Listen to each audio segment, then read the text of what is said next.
నేను నీ దగ్గరికి వచ్చింది ఎందుకో తెలుసా? నాకు నాయనమ్మ కన్నా అమ్మమ్మ నువ్వే అంటే నేను నాకు ఇష్టం. ఎందుకంటే మమ్మీ చెప్పింది నాకు, నువ్వు ఉప్పు కావాలన్నా కారం కావాలన్నా ఇంటికి తొందరగా పంపిస్తావు. మళ్ళీ మమ్మీకి ఏదైనా కావాలన్నా కానీ ముందు నువ్వే నిలబడతావంట. అందుకే మళ్ళీ నాయనమ్మ ఎందుకు నచ్చదంటే ఊరికనే ఇంట్లో వచ్చారు అసలు మమ్మీకి వెళ్తే చెయ్యదు. అందుకే నాకు నువ్వంటేనే ఇష్టం. అట్లా అనుకోకూడదు నాన్న, అట్లా అనుకోకూడదు. నానమ్మ ఉప్పు కారమే పంపించింది అమ్మమ్మ. నానమ్మ ఎన్ని ఇస్తుంది? ఇల్లు ఎవరిది? ఇంట్లో ఉన్న వస్తువులు ఎవరి? మేము వేసుకునే బంగారం ఎవరిది? నానమ్మ చూడు ఎన్ని ఇచ్చిందో. రోజు ఎంత డబ్బులు ఇస్తుంది?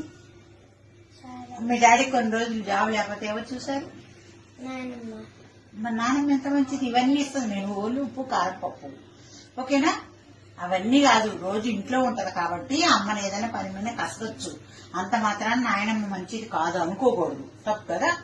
ఓకేనా? నానమ్మ మంచిది, ఓకేనా?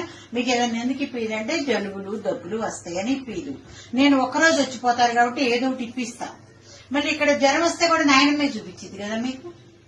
మరి ఓకేనా? నాయనమ్మ మంచిది కదా, ఓకేనా? నానమ్మతో బాగా ఆడుకుంటావా?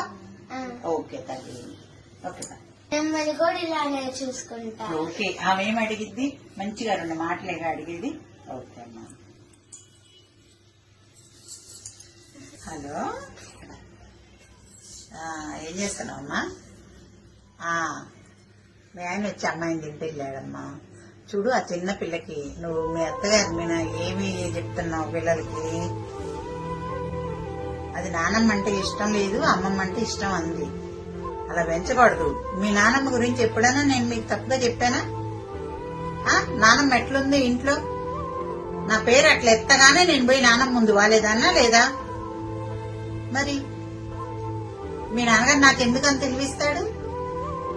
వాళ్ళ ఫ్యామిలీని బాగా చూసుకుంటాను కాబట్టి. మీ బాబాయిలు గాని, మీ నానమ్మని గాని, మీ తాతగారిని గాని నేను ఎక్కడ చూసుకున్నాను? అవునా? చూసుకున్నందువల్ల నేను ఎంత ఆనందంగా ఉన్నాను. నీ పెట్టిన బంగారం అంతా మీ నాయనమ్మది కాదు? మరి ఎక్కడి నుంచి వచ్చింది? అమ్మమ్మ ఏదో 2 వస్తువులు ఇచ్చి పంపించింది ఆ రోజు నన్ను కాపురానికి.